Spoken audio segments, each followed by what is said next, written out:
Fala galera, bom dia, boa tarde, boa noite. Eu me chamo Ítalo e hoje eu vou trazer para vocês aqui a parte final da classificação das constituições. Então, sem mais delongas, vamos lá. Inicialmente, é necessário destacar a distinção que Diogo Figueiredo trouxe sobre a Constituição Principológica e Preceitual. Para Diogo Figueiredo, a Constituição Principológica é aquela que é baseada em princípios, ou seja, são mais flexíveis e são mais abertas para a interpretação do aplicador de direito e do legislador. Já as condições preceituais são aquelas baseadas em regras, ou seja, limitam mais a interpretação, né? Elas são mais específicas, definem mais o que deve ser feito. Para poder a gente saber bastante sobre isso, vamos fazer algumas questões para cravar isso na nossa mente, né? Primeira questão fala o seguinte: em uma constituição principológica, predominam os princípios gerais que oferecem diretrizes mais flexíveis para a interpretação das normas. Correto ou não tá? Correto, né? O estudou está correto, elas definem isso, trazem princípios e abrange mais a interpretação. A segunda questão traz o seguinte: a Constituição preceitual, ou seja, aquela baseada em regras, é especificada pela predominância de princípios amplos, sem regras específicas definidas. É nisso que ela traz?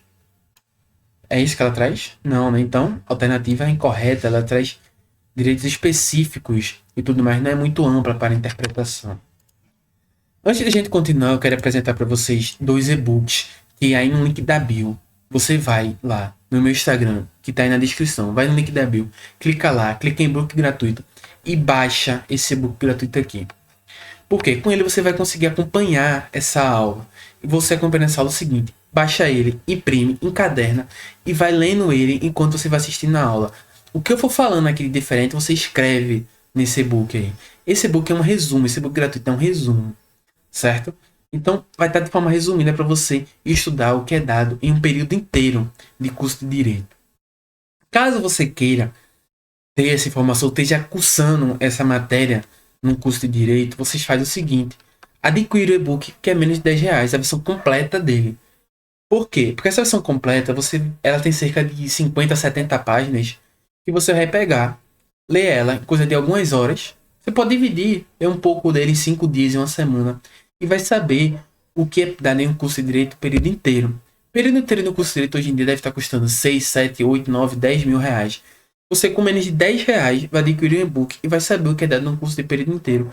E muitas vezes o que está escrito nesse livro, na versão completa dele, não é dado dentro do curso de Direito devido àquela turbulência que é dentro de aula. Então, vai lá, adquire esse e-book também. Primeiro, baixa o gratuito. Vê se tu gosta de tudo mais que está escrito ali.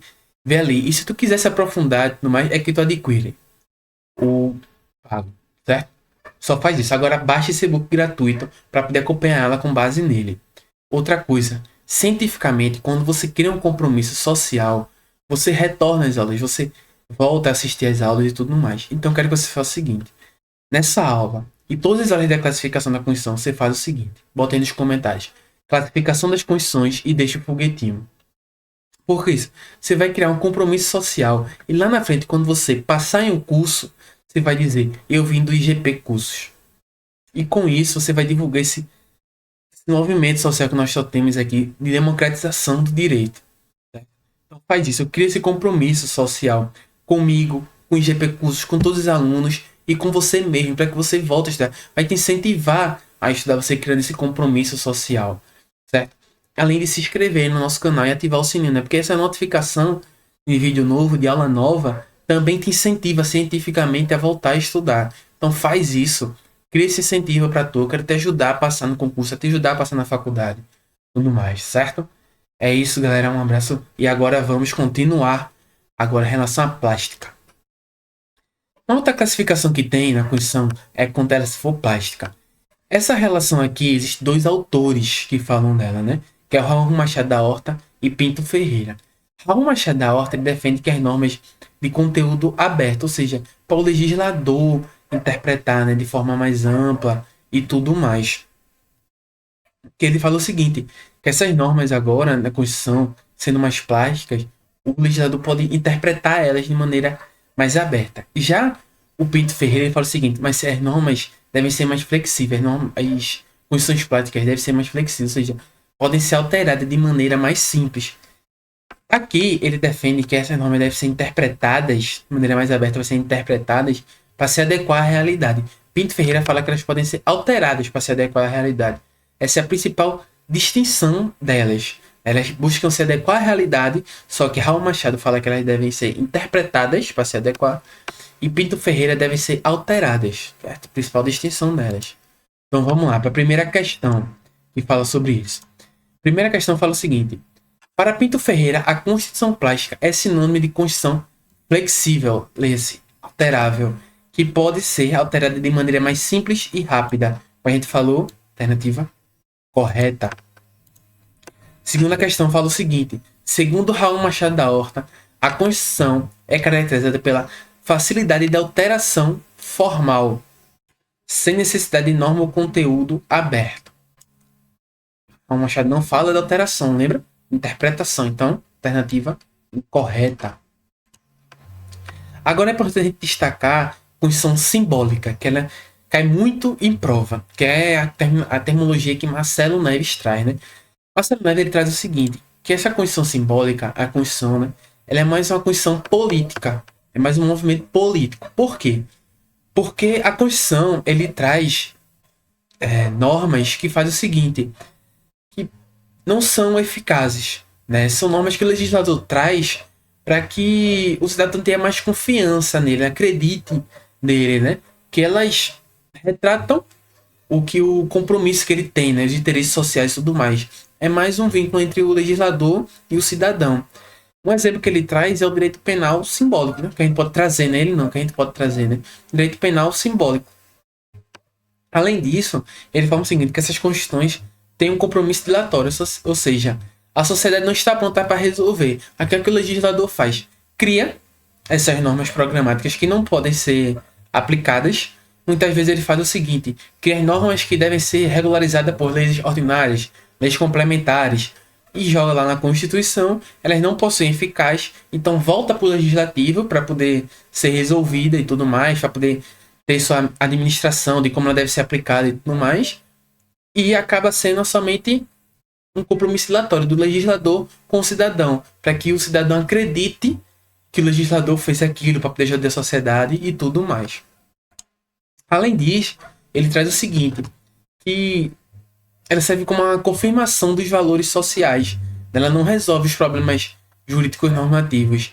Elas criam normas que prevalecem um grupo em detrimento de outro. Ou seja, os brancos em relação aos pretos, os negros em relações indígenas e tudo mais. Entendeu? O pobre com o rico. Ele prevalece uma classe, né, de um grupo e tal em detrimento de outro. E além disso, ele forma que essa Constituição ela é álibi, ou seja, ela é criada para poder dar uma resposta em relação àquele aflito da sociedade, né? Se você está aflito com aquele problema, aquele tudo mais, ele vai tentar acalmar a sociedade criando uma Constituição, é uma norma constitucional em si, né? Mas que ela não possui eficácia, é apenas um enfeite, né? Para a sociedade e para o legislador acreditar que aquilo é o correto. Né? Diante daquela comoção social e tudo, o cidadão vai começar a acreditar que aquilo vai mudar e tudo mais, só que aquela norma não tem eficácia. A gente fala aqui principalmente dos direitos sociais, né? A gente pode dar exemplo, que não são muito bem aplicados, são normas programáticas, que vai acontecer e tudo mais. Para poder a gente definir bem, né? Conseguir classificar bem, vamos fazer algumas questões, como sempre. A primeira questão fala o seguinte, a Constituição simbólica tem como objetivo principal provocar efeitos sociais, mas sua implementação prática nem sempre eficaz e imediata. Aqui ele fala justamente de que normas que precisam de legislação complementar ou ordinária para ser aplicada. Nem sempre é só eficaz e imediata, ou seja, ela é ineficaz e tudo mais. Então, alternativa correta. Questão número 2. A Constituição simbólica serve exclusivamente para resolver conflitos jurídicos e sociais de forma imediata. Ela não consegue resolver, né, esses conflitos de forma imediata. Então, por isso que ela é simbólica, segundo Marcelo Neves. Então, essa parte aqui está incorreta. Sem a intenção de proteger, postergar soluções. Ela justamente ela posterga essas soluções, né, como eu falei para vocês. Então, alternativa incorreta. Questão número 3. A legislação álibi é uma forma de legislação simbólica criada pelo Estado com a finalidade de inspirar a sociedade, ou seja, fingir que aquela Constituição vai ser suficiente para a sociedade, que aquilo vai acontecer, mesmo sabendo que ela não será eficaz na resolução dos problemas sociais. Como a gente falou, então, alternativa correta. Agora, para a gente terminar essa classificação das condições, fazendo um resumo sobre essa parte 5 e parte final da classificação das condições, vamos lá. Principológica, condições principológicas, aquela que tem princípios e que são mais flexíveis para a interpretação. Preceitual, trazem regras específicas, normas específicas e não estão muito abertas para a interpretação, né? Agora, o Raul Machado, né, o que ele traz sobre as normas de conteúdo aberto e Pinto Ferreira também, né, quanto extensão, normas. Raul Machado traz o seguinte, que as normas, como falei aqui para vocês, deixa eu voltar lá. E, as normas são de conteúdo aberto, ou seja, traz uma margem para a interpretação. O constituinte, né? Ele quer que o legislador interprete as normas, o aplicador do direito interpreta as normas. Já Pinto Ferreira quer a alterância das normas, né? Então aqui a questão que faz essa. Ele, Raul Machado, ele busca que as normas sejam interpretadas para se adequar à realidade. Já Pinto Ferreira, ele fala de alterar, né, essas normas para poder se adequar à realidade. Essa é a principal distinção que elas fazem, né, sobre a condição plástica.